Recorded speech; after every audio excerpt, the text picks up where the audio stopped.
Assalamualaikum warahmatullahi wabarakatuh. Alhamdulillah wassalatu wassalamu ala Rasulillah wa ala alihi wa sahbihi wa mawalah amma ba'd.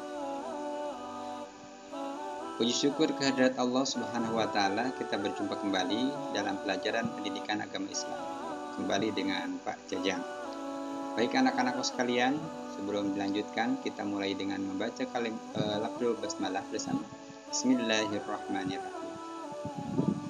Baik, pada kesempatan kali ini kita akan membahas tentang meneladani perjuangan Nabi di Madinah. Dan untuk kali ini kita akan membahas tentang kebijakan strategis Nabi Muhammad SAW. Ya. Setidaknya ada 4 kebijakan strategis Nabi Muhammad SAW dalam membangun masyarakat Muslim di Madinah. Yang pertama adalah membangun masjid. Yang kedua, mempersaudarakan kaum muhajirin dan ansor. Dan yang ketiga adalah diadakannya perjanjian piagam Madinah. Dan yang keempat adalah membangun ekonomi umat. Keempat poin tadi akan kita bahas satu persatu. Yang pertama, membangun masjid. Sebelum tiba di Madinah, Rasulullah SAW singgah selama 4 hari di satu daerah yang bernama Quba, yaitu sekitar 5 km barat daya Madinah. Nah, di sana Nabi Muhammad SAW membangun masjid untuk melaksanakan sholat Jumat. Masjid yang pertama dibangun tersebut adalah Masjid Quba. Jadi masjid yang pertama dibangun oleh Nabi Muhammad SAW adalah Masjid Quba. Nah, sesampainya di Madinah, kegiatan pertamanya juga membangun masjid. Jadi, yang pertama kali dilakukan di Madinah pun membangun masjid, yaitu Masjid Nabawi. Nah, masjid tersebut dibangun di atas tanah yang dibeli dari 2 anak yatim. Nah, itu kebijakan yang pertama. Jadi sebelum apa-apa, Rasul membangun masjid. Pertama di Kuba dan berikutnya setibanya di Madinah membangun Masjid Nabawi. Nah, coba perhatikan. Masjid tersebut memainkan peranan penting dalam pembinaan umat, ya, dalam berdakwah.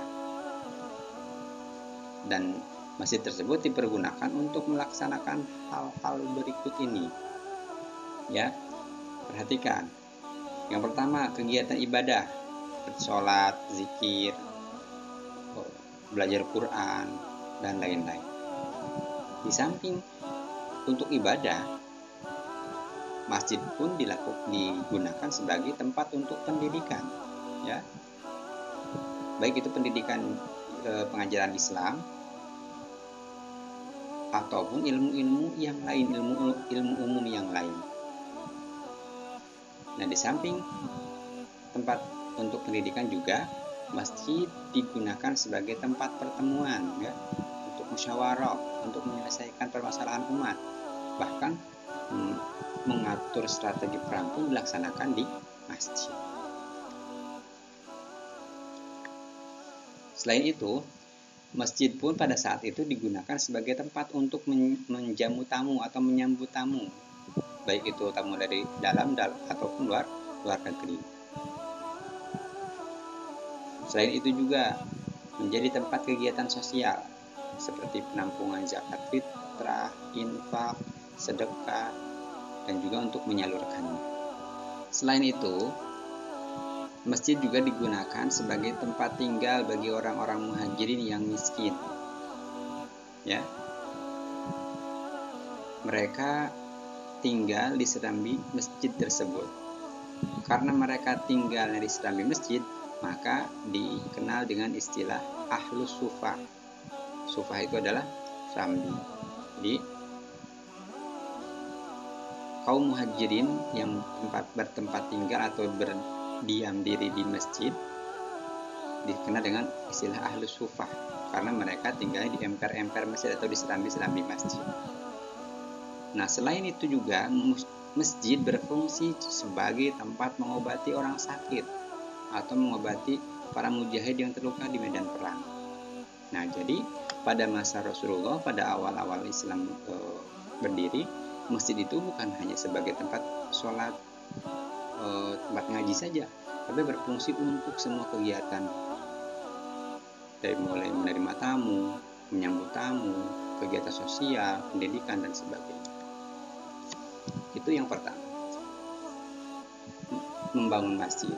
Yang kedua, kebijakan strategis Nabi adalah mempersaudarakan kaum muhajirin dan ansor. Sebelum kita bahas, kita cari tahu dulu, apa itu kaum muhajirin, apa itu kaum ansor. Baik. Kaum muhajirin artinya adalah orang-orang yang berhijrah dari Mekah ke Madinah. Jadi orang muhajirin ini istilah untuk sahabat-sahabat Nabi, umat-umat Islam yang ikut hijrah dari Mekah ke Madinah. Nah, sedangkan kaum Ansor adalah orang-orang Madinah asli. Mereka disebut Ansor itu kenapa? Karena mereka memberikan segala bentuk bantuan yang dibutuhkan oleh saudara-saudara mereka yang datang dari Mekah. Ya, kaum Ansor ini adalah orang-orang yang membantu segala kebutuhan saudara-saudara mereka dari Mekah, yaitu kaum muhajirin. Nah, setiap orang muhajirin ini dipersaudarakan dengan kaum Ansor. Istilahnya diangkat saudara. Abu Bakar Siddiq dipersaudarakan dengan Kharijah bin Zaid. Abu Bakar kan muhajirin dari Mekah, sedangkan Kharijah bin Zaid adalah kaum Ansor, orang Madinah. Nah, mereka dipersaudarakan. Selain itu ada lagi Umar bin Khattab yang dipersaudarakan dengan Itban bin Malik. Ada lagi Hamzah bin Abdul Muthalib. Ada lagi Abdurrahman bin Auf. Banyak lagi. Nah, mereka ini dipersaudarakan sebagai strategi Rasul dalam mengembangkan dakwah Islam di Madinah. Baik, sekarang yang ketiga. Salah satu kebijakan strategis Nabi Muhammad adalah adanya perjanjian Piagam Madinah. Nah, apa sih Piagam Madinah ini? Piagam Madinah adalah perjanjian damai antara umat Islam dengan kelompok-kelompok keagamaan yang ada di Madinah. Karena di Madinah itu ada agama Yahudi dan ada juga agama-agama musyrikin yang lain. Nah, dengan Piagam Madinah ini, maka diciptakanlah suatu bentuk toleransi. Karena tujuan dari adanya Piagam Madinah ini adalah menciptakan toleransi agar tercipta keamanan, ketentraman, serta kebaikan semua orang di Madinah. Jadi antara orang Islam dengan penduduk Madinah, agama-agama yang ada di Madinah, mereka saling menghargai.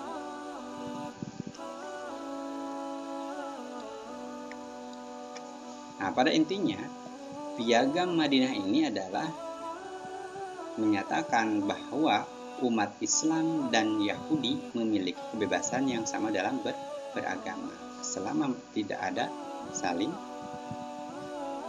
memusuhi, tidak ada yang saling menyakiti. Dengan piagam ini juga, Madinah menjadi negara Islam pertama yang berdaulat, yang toleran dan kuat, dan Rasulullah adalah sebagai kepala negara. Nah, yang terakhir, kebijakan yang diambil oleh Rasulullah adalah membangun ekonomi umat.